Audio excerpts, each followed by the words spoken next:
La parole est à François Vauglin, maire du 11e arrondissement. Merci beaucoup, Monsieur le maire.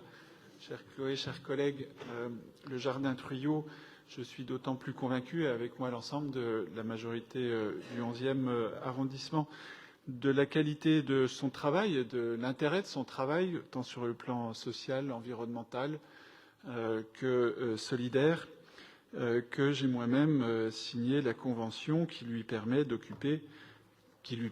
d'occuper de manière temporaire, c'est ainsi que la convention a été rédigée, le square des Moines de Tibérine, attendant que le jardin Truyot soit entièrement achevé.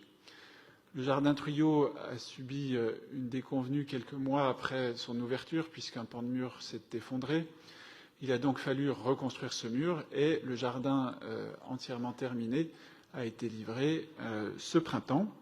Ce qui nous a conduit à appliquer ce qui a toujours été inscrit dans cette convention, à savoir que l'occupation du square des Moines de Tibérine temporaire prend fin et se substitue une parcelle identifiée sur le square Truyot pour permettre de pérenniser l'activité de l'association.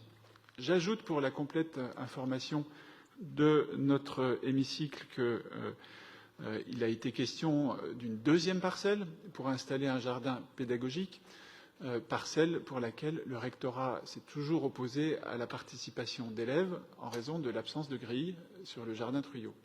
Étant donné qu'il est hors de question de mettre des grilles jardin Truyot, c'est une situation de blocage que nous connaissons actuellement avec le rectorat et pour laquelle je suis mobilisé et je suis heureux de voir que de nombreux collègues partagent cette mobilisation. Enfin, dernière chose, parce que je ne veux pas occulter cet aspect non plus, l'occupation qui était temporaire était dans une situation un petit peu précaire qui a conduit un certain nombre d'habitants du quartier de s'émouvoir de la qualité de l'entretien. C'est un sujet qui est désormais derrière nous puisque le jardin partagé Truyot va pouvoir prospérer sur le square Truyot. Merci, monsieur le maire du 11e arrondissement, cher François.